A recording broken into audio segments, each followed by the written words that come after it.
नमस्कार, जय हिंद। आज की इस वीडियो के अंदर हम लोग कुंभ मेले के बारे में चर्चा करेंगे। आज 24 दिसंबर है। कल के दिन यानी 25 दिसंबर को क्रिसमस होने वाला है और यानी कि वो क्रिश्चियनों का त्यौहार है। और फिलहाल भारत के अंदर कुंभ मेला चल रहा है। तो ये भारत की एक बहुत अच्छा पॉजिटिव चीज़ बताता है भारत की, कि भारत के अंदर क्रिश्चियन धर्म को मानने वाले कल के दिन मनाएंगे अपना क्रिसमस और एक महीना पूरा कुंभ मेला चलेगा। तो भारत के अंदर ये धर्म की विविधता को बताता है और एकजुट रहने को भी बताता है। चलिए ठीक है, तो इस वीडियो के अंदर हम लोग कुंभ मेले को समझेंगे। देखिए, जो कुंभ मेला है ये दुनिया का सबसे प्रसिद्ध मेला है, दुनिया का सबसे प्रसिद्ध धार्मिक मेला है। इस मेले के अंदर विदेश से, चाहे वो आप नेपाल कह लीजिए, चाहे भूटान कह लीजिए, चाहे म्यांमार कह लीजिए, दूर दूर से लोग इस कुंभ मेले को देखने के लिए आते हैं और भारत के हर हिस्से के तो लोग आते ही हैं। चलिए, भारत के कुछ और प्रसिद्ध मेले की बात अगर आप करें तो कुंभ मेला तो सबसे सर्वश्रेष्ठ है। उसके बाद आता है सोनपुर का पशु मेला। सोनपुर एक जिला है जो कि बिहार के अंदर है। वहाँ पे पशु मेला होता है। पशु मेला के अंदर घोड़ा, हाथी, इस प्रकार के बड़े बड़े जानवर बिकते हैं, गधे वगैरह बिकते हैं। गणगौर मेला और ग्वालियर मेला। चलिए, ये सब तो बहुत सारे मेले हैं। हालांकि इस वीडियो के अंदर हम लोग अपना पूरा समर्पण रखेंगे कुंभ मेले के यहाँ पे। तो देखिए, जो कुंभ मेला कहाँ कहाँ आयोजित किया जाता है।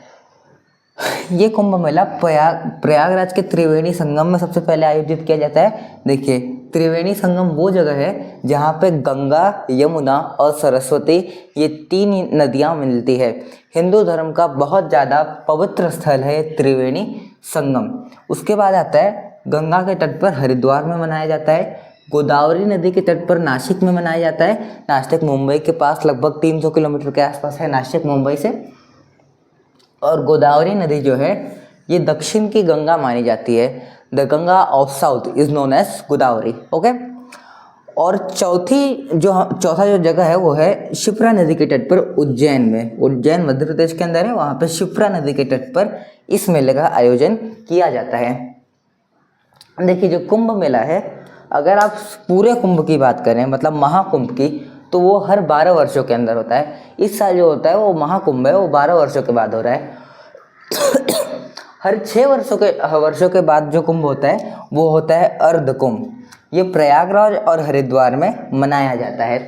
प्रयागराज और हरिद्वार ये दो बहुत ज़्यादा इंपॉर्टेंट जगह हैं कुंभ के लिए। हालांकि उसमें सबसे सर्वश्रेष्ठ प्रयागराज है, पर उसके बाद दूसरा स्थान आता है हरिद्वार का। यहाँ तक कोई दिक्कत नहीं। जो महाकुंभ होता है वो सिर्फ प्रयागराज के अंदर मनाया जाता है। और सिर्फ प्रयागराज में क्यों मनाया जाता है? क्योंकि ये तीर्थ स्थलों का राजा कहते हैं हम प्रयागराज को। और दूसरी बात, ब्रह्मा जी जो भगवान थे, उन्होंने अपना सबसे पहला हवन प्रयागराज के अंदर ही किया था। इसलिए प्रयागराज के अंदर महाकुंभ मनाया जाता है। और नासिक, उज्जैन और माफ कीजिएगा, नासिक, उज्जैन और हरिद्वार के अंदर ये नहीं मनाया जाता है। अब देखिए, वृहद कुंभ क्या है। इस साल वृहद कुंभ भी है, मतलब महाकुंभ तो है ही, उसके साथ वृहद कुंभ भी है। ये वृहद कुंभ क्या होता है? देखिए, ये चल रहा है 2024 और आप 25 भी मान सकते हैं, क्योंकि अभी कुछ ही दिनों के अंदर 2025 शुरू हो जाएगा। तो यहाँ से अगर आप 12 साल पीछे जाएं तो वो हो जाएगा 2012 का, 12-13 मान लीजिए। तो 2012-13 के अंदर एक महाकुंभ हुआ था। उसके 12 वर्ष बाद इस साल 2024-25 के अंदर महाकुंभ का आयोजन किया गया है। तो इसी सीक्वेंस को अगर आप आगे बढ़ाते चलेंगे और 12 बार जब महाकुंभ हो जाएगा, उस बार जो कुंभ मेला होगा उसे हम कहेंगे वृहद कुंभ। ठीक है, यहाँ तो कोई दिक्कत नहीं। और अगर 12 साल का आप ऐसे 12 कंटिन्यू साइकिल चलाएंगे तो उसी को आपको 12 का स्क्वायर करना पड़ेगा। और 12 का स्क्वायर होता है 144। इस बार का जो वृहद कुंभ है, मतलब हमेशा हर बार का वृहद कुंभ 144 वर्षों के बाद होता है। और हम जो व्यक्ति इस धरती पर जीवित हैं, हम बहुत सौभाग्यशाली हैं कि हमको वृहद कुंभ देखने का मौका मिला है, क्योंकि ये 144 वर्षों में सिर्फ एक बार आता है। इस बार हम वृहद कुंभ देख लिए। अब कोई गारंटी नहीं ले सकता कि वो अगला वृहद कुंभ देख पाए। और अगर उस समय वो जिंदा होगा, मान लीजिए 144 साल कोई कैसे भी जिंदा रह जाता है, तो मुझे लगता है कि उस उम्र में वो देखने की हालत में नहीं होगा वृहद कुंभ। तो आप बहुत भाग्यशाली हैं कि आप वृहद कुंभ देख रहे हैं। ज़रूर आप प्रयागराज में जाइएगा और बृहद कुंभ देखिएगा। ठीक, यहाँ तक कोई दिक्कत नहीं।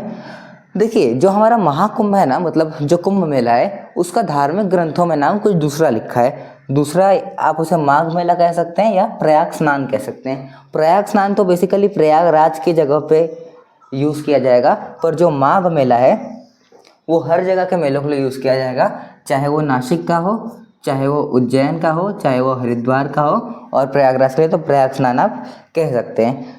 तो माघ महीने के अंदर जो मेला लगता है इन 4 जगहों पे, उसे हम माघ मेला के नाम से भी जानते हैं, तो कोई दिक्कत नहीं। अगर आप वेदों में इस कुंभ मेले का अर्थ देखेंगे तो वो है अमृत से भरा घड़ा। जो कुंभ का अर्थ है वो है अमृत से भरा घड़ा, और अगर आप मेले का अर्थ देखेंगे तो मेले का है एक लार्ज रिलीजियस गैदरिंग, कोई एक ऐसा पर्व हो जिसके अंदर एक भारी संख्या में लोग किसी धार्मिक चीज़ के लिए उपस्थित हो। अगर आप बैकग्राउंड देखेंगे कुंभ मेला क्यों मनाया जाता है, तो देखिए बहुत पुरानी बात है, बहुत पुरानी। स्वर्ग के अंदर एक ऋषि थे, ऋषि दुर्वासा। इस ऋषि दुर्वासा ने सभी जो देवी देवता रहते थे स्वर्ग के अंदर उनको श्राप दिया, और श्राप देने की वजह से क्या हुआ, जितने भी देवी देवता थे वो अपनी शक्तियां खो बैठे। अब जब ये शक्तियां खो बैठे तो ये स्वर्ग में न रह करके पृथ्वी पर सभी ने जन्म लिया। अब कोई देवी देवता पृथ्वी पर हमेशा के थोड़ी रहेगा, एक समय के बाद वो वापस स्वर्ग में चले जाएंगे। तो जब इनको स्वर्ग में जाना था तो ये ब्रह्मा जी से कुछ उपाय, मतलब कुछ सुझाव लेने गए कि आखिर हम क्या करें जिससे ये श्राप खत्म हो जाए, इस श्राप से मुक्त होकर हम अपने वापस स्वर्ग के अंदर चले जाएं। तो ब्रह्मा जी ने सुझाव दिया था कि आप सभी लोग को अमृत पीना है, और अमृत उस समय था स्वर्ग के अंदर, और स्वर्ग से तो इनको भगा दिया गया था, मतलब भगाया नहीं गया था, इनको पृथ्वी पर जन्म लेने के लिए फोर्स किया गया था। तो स्वर्ग लोक में कैसे जाएगा, और अगर स्वर्ग लोक में चले भी गए तो इनकी शक्तियाँ वहाँ नहीं मिलेगी।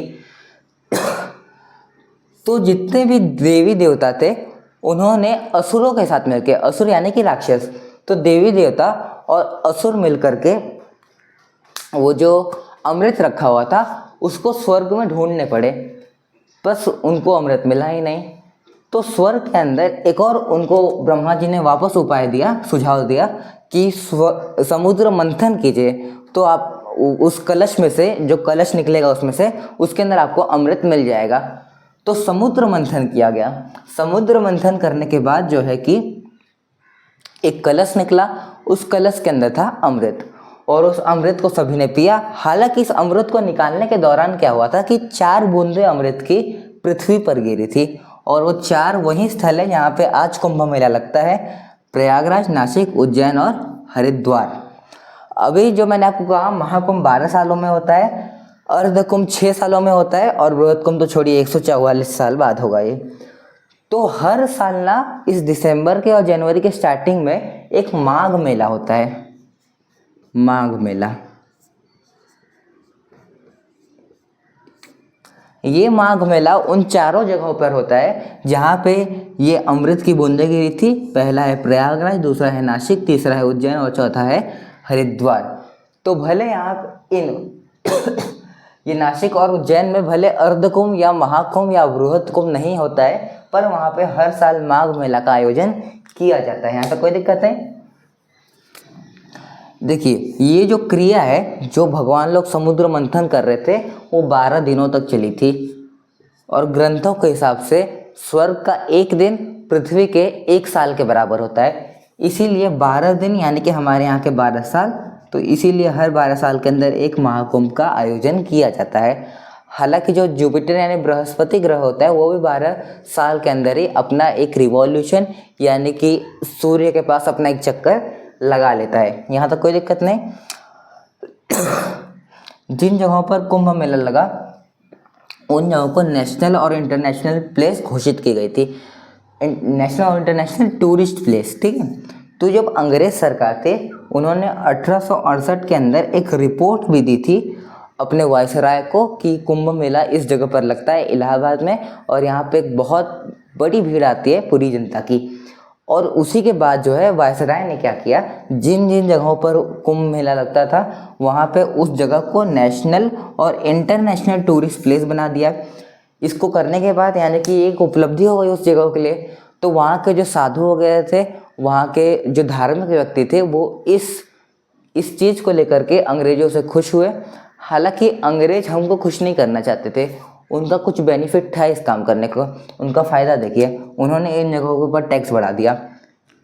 अब धार्मिक व्यक्ति को मालूम नहीं कि भैया टैक्स बढ़ा रहे हैं, और ये उन जगहों पर नेशनल और इंटरनेशनल टूरिस्ट प्लेस घोषित करने के बाद वहाँ का टैक्स बढ़ा दिए और अच्छा खासा मुनाफा कमाने लगे।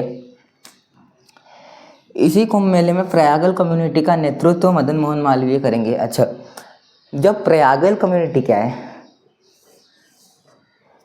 प्रयागराज के अंदर जो कुंभ मेला होता था उसको अच्छी तरह से आयोजित करने के लिए एक प्रयागल कम्युनिटी बनाई गई थी। और एक कुंभ मेले में क्या हुआ था कि ये जो प्रयागल कम्युनिटी थी, जब स्वतंत्रता संग्राम चल रहा था, तब इस प्रयागल कम्युनिटी ने डिसाइड किया था कि BHU बनारस हिंदू यूनिवर्सिटी जो बनने वाली है वो पंडित मदन मोहन मालवीय के नेतृत्व के अंदर बनेगी। यहाँ तक कोई दिक्कत नहीं। इस साल के बृहद कुंभ में प्रयागराज के 4 तहसीलों को 67 गाँव को मिला करके एक डिस्ट्रिक्ट बनाया गया है।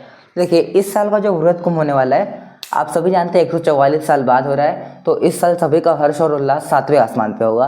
तो इसी को देखते हुए क्या किया गया है कि प्रयागराज के जिस एरिया के अंदर इस कुंभ मेला का आयोजन किया जा रहा है, उस 4 तहसीलों को और 67 गाँवों को मिला करके टेम्पररी एक डिस्ट्रिक्ट बना दी गई है। और वहाँ पे कुछ दिनों के लिए, जब तक ये कुंभ मेला चलेगा, वो एक डिस्ट्रिक्ट हो जाएगी, ताकि वहाँ पे ज़्यादा लोग आने की वजह से लॉ एंड ऑर्डर की दिक्कत ना आए। ठीक है, यहाँ तो कोई दिक्कत नहीं। और ये जो जिला बनाया गया है उसका नाम रखा गया है महाकुंभ मेला जिला। बस मतलब जितने दिन तक महाकुंभ चलेगा उतने दिन तक ये मेला, ये जो डिस्ट्रिक्ट है वो रहेगी। जैसे ही महाकुंभ खत्म, ये डिस्ट्रिक्ट भी खत्म हो जाएगी और वो वापस प्रयागराज डिस्ट्रिक्ट के अंदर जाके विलय हो जाएगी। अगर देखें तो ये 76वीं डिस्ट्रिक्ट है यूपी की, यानी कि यूपी के अंदर अब तक 75 डिस्ट्रिक्ट थी। इसी के साथ एक बेसिक नॉलेज जो मैं आपको देना चाहता था कुंभ मेले का, ये ख़त्म होता है। सभी क्रिश्चियन भाई बंधु को मेरी क्रिसमस। आप लोग क्रिसमस अच्छे से मनाइएगा और सभी लोग कुंभ मेला देखने जाए, बहुत बहुत मज़ा आता है। देखिए, कुंभ मेले के अंदर ना हर प्रकार के नृत्य किए जाते हैं, चाहे वो महाराष्ट्र का हो, चाहे उत्तर प्रदेश का हो, चाहे कहीं का भी हो, सारे नृत्य वहाँ पे किए जाते हैं। बहुत सारे आयोजन होते हैं, फ्री में खाना वगैरह सब बांटा जाता है, वहाँ पे टेंट लगाए जाते हैं, जिसका भी कॉस्ट काफ़ी कम पैसा होता है। और ये सब जो है सरकार अपने पैसे पे करती है। हालांकि उसके बाद सरकार को वहाँ से रेवेन्यू भी अच्छा होता है, क्योंकि बहुत से टूरिस्ट वहाँ पे आते हैं, तो वो वहाँ पे आकर के खर्चा करते हैं। और एक अच्छी चीज़ है, क्योंकि वहाँ के लोगों को रोजगार भी मिलता है।